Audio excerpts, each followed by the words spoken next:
Hello students, जैसे कि हमने स्टार्ट किया हुआ अपना चैप्टर इलेक्ट्रिसिटी, फिज़िक्स का जो मेन चैप्टर है।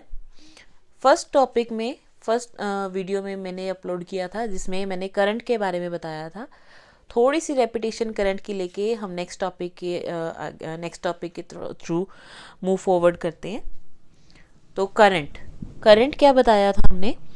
करंट क्या है? जब भी करंट को देखना है तो हम किसी भी एग्जांपल लेते हैं किसी भी मेटल कंडक्टर की। मेटल्स आर गुड कंडक्टर, हमें पता है। Why metals are good conductors? Because metals have free electrons in them. That's why they are considered as good conductor. हमेशा एक ही रीज़न होता है, जिसके पास फ्री इलेक्ट्रॉन्स हैं या आयंस हैं वो क्या बन जाते हैं हमारे पास? Good conductors. क्योंकि कंडक्टर का मतलब क्या है? जो अपने में से चार्ज को फ्लो करने के लिए अलो कर दे, उसको हम गुड कंडक्टर कहते हैं। So metals are good conductors because they have free electrons in them.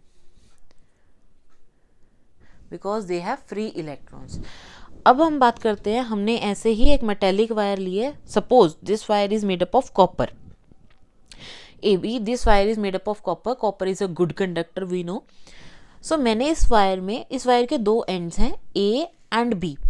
इस वायर में मैंने कुछ एटम्स बनाए हैं। मैंने एटम को डिनोट किया है, मैंने लास्ट वीडियो में भी बताया था। एटम्स को डिनोट किया है मैंने, जो ये प्लस का साइन है ये डिनोट कर रहा है न्यूक्लियस, एंड जो बाहर ई नेगेटिव है ये डिनोट कर रहा है इलेक्ट्रॉन।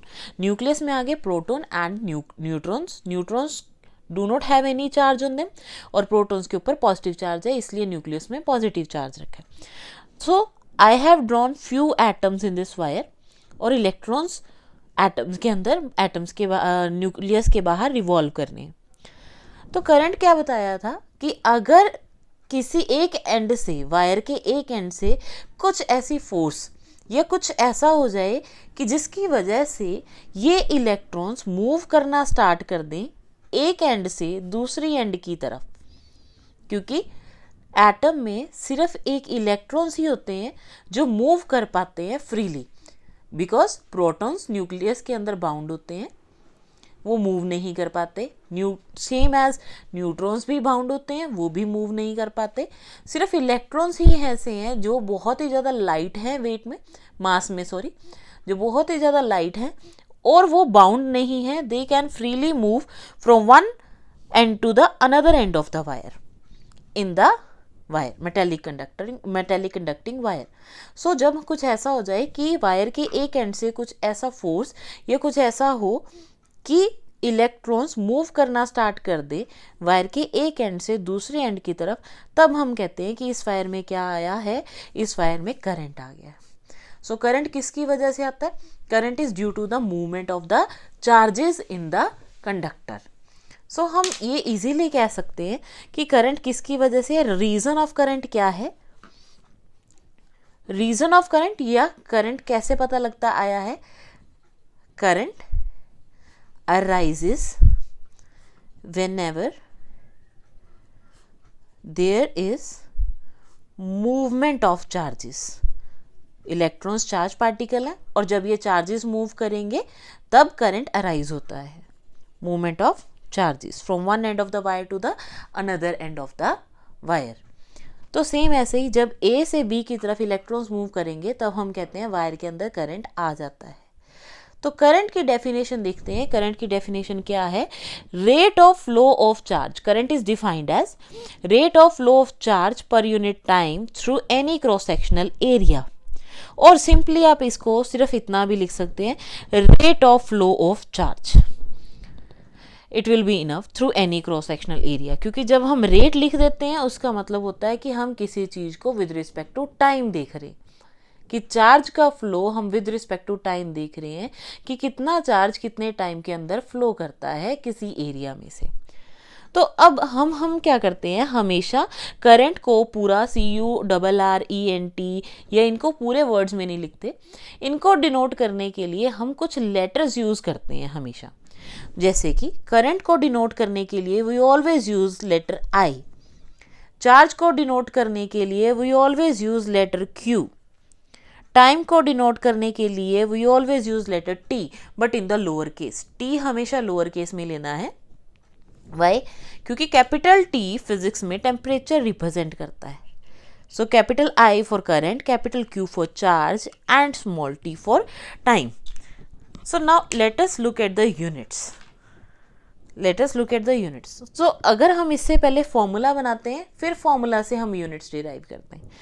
फॉर्मूला क्या होगा? Current is defined as, current means I, current is defined as rate of flow of charge, charge मतलब क्यू, कितना चार्ज कितने टाइम के अंदर फ्लो करता है, तो उससे हमें क्या पता लगता है कि किसी वायर में कितना करंट आया है। तो करंट डिपेंड कर गया चार्ज के ऊपर एंड टाइम के ऊपर। So this is the first formula of the chapter, I is equals to Q by T। Now let us derive the units from this. I is equals to Q by T। जैसे कि हमने देखा कि current दो चीज़ों के ऊपर depend कर रहा है, एक तो चार्ज और दूसरा टाइम। सो करंट का यूनिट क्या है? Unit of current, which current is denoted by letter I, unit of current is ampere, unit of charge is coulomb, unit of time in SI system is second. Now ampere will be written in short form as A, coulomb will be written in short form as capital C, and second simple S or SEC sometimes. So these are the units of current, charge and time. So let us see the relationship between these units. As we know about the formula I is equals to Q by T, let us put the units in this formula I is equals to Q by T. I is equals to Q by T. For I we will use 1 ampere. Let us see the units in the unity form. Unity means हम सिर्फ 1 की form में देखते हैं for the smallest unit. 1 ampere is equals to 1 coulomb by 1 second. So this is the relationship between the units. 1 ampere is equals to 1 coulomb per second. I hope you have understood the concept of current. Now let us see about the next thing, which is seen as total charge. Now what do we mean with the total charge? हमें total charge का पता कैसे लगता है? हमें total charge का पता लगता है कि किस वायर में कितना चार्ज फ्लो कर रहा है। वो आया है चार्जेस के फ्लो करने से। और कौन से चार्जेस मेनली फ्लो कर रहे हैं एक वायर के अंदर? और वो हैं इलेक्ट्रॉन्स। तो हमें ये पता है कि चार्जेस जो फ्लो कर रहे हैं वायर के अंदर वो हैं इलेक्ट्रॉन्स। अब कितना चार्ज एक वायर के अंदर फ्लो कर रहा है ये हम जज करेंगे कि कितने इलेक्ट्रॉन्स मूव कर रहे हैं वायर के अंदर। सबसे पहले चार्ज ऑन 1 इलेक्ट्रॉन, ये हमें पता होना चाहिए। चार्ज ऑन 1 इलेक्ट्रॉन कितना होता है? So charge on 1 electron is equals to minus, why minus? Because electrons are negatively charged. So charge on 1 electron is minus 1.6 into 10 raised to power minus 19 coulomb. Charge is always measured in coulomb. That's why unit इसका क्या है? coulomb. तो एक electron के ऊपर इतना charge है। अगर हम ये पता लगा लें कि किसी वायर के अंदर कितने इलेक्ट्रॉन्स फ्लो कर रहे हैं तो हम टोटल चार्ज निकाल सकते हैं। For example, let us understand this concept with the help of an example.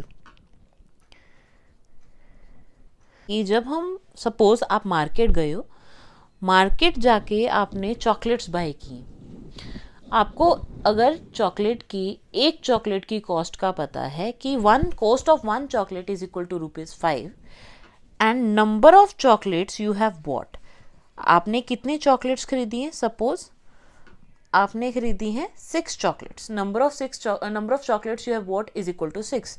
अब अगर हम टोटल कॉस्ट निकालना चाहते हैं चॉकलेट्स की, तो टोटल कॉस्ट कैसे निकालते हैं?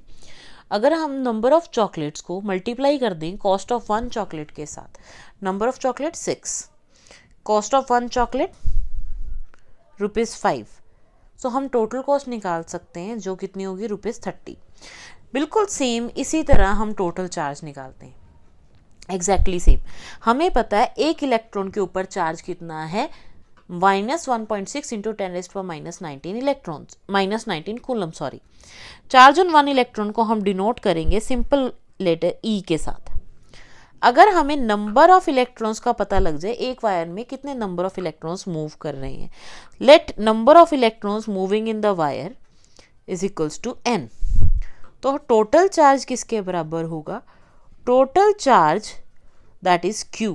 टोटल चार्ज को q से डिनोट करेंगे। Total charge will be equal to number of electrons into charge on one electron. So total charge is equal to number of electron into charge on one electron. इस फॉर्मूले से हम निकाल सकते हैं कि एक वायर में कितना चार्ज फ्लो कर रहा है। So this is the second formula of the chapter.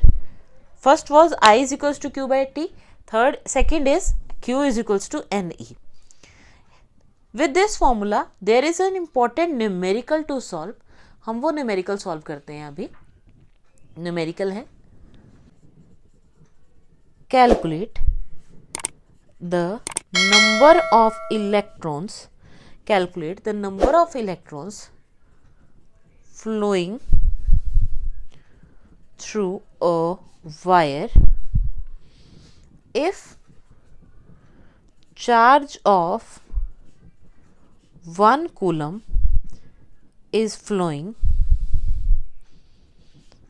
which give rise to current of 1 ampere। So now अब हम कैसे निकालते हैं टोटल नंबर ऑफ इलेक्ट्रॉन्स जो 1 कूलम चार्ज में फ्लो कर रहे हैं। अब हमें इस क्वेश्चन में जो चीज़ें दी हैं, जो डेटा प्रोवाइडेड है वो है total charge is equals to 1 coulomb, current is equals to 1 ampere. हमें पता है चार्ज ऑन वन इलेक्ट्रॉन कितना है, 1.6 इंटू 10⁻⁻19 कूलम। अब नेगेटिव क्यों नहीं लिखा? क्योंकि दिस इज अंडरस्टूड कि अगर इलेक्ट्रॉन्स फ्लो कर रहे हैं तो इलेक्ट्रॉन्स पे नेगेटिव चार्ज है, and protons carry positive charge, और प्रोटॉन्स फ्लो नहीं कर रहे, सिर्फ इलेक्ट्रॉन्स फ्लो कर रहे हैं।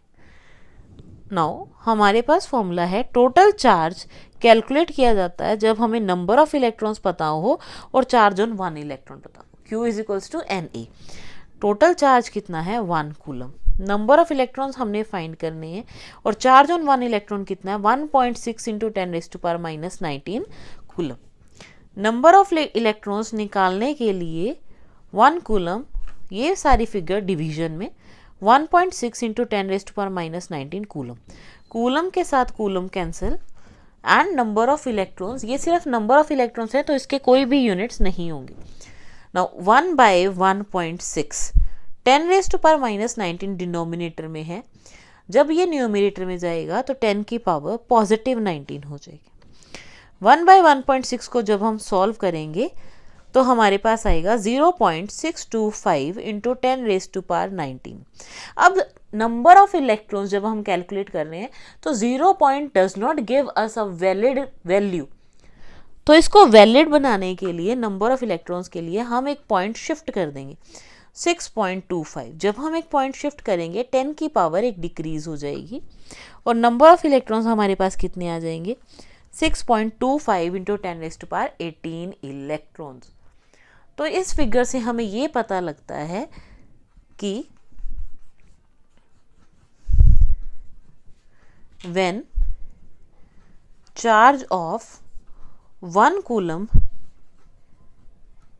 is flowing through any wire, then number of electrons flowing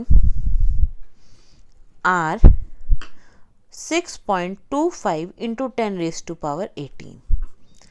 सो इस क्वेश्चन से हमें ये रिजल्ट पता लगता है। I hope you have understood the question, and this is one of the most important question of the chapter whenever we have to calculate total number of electrons in 1 coulomb of charge.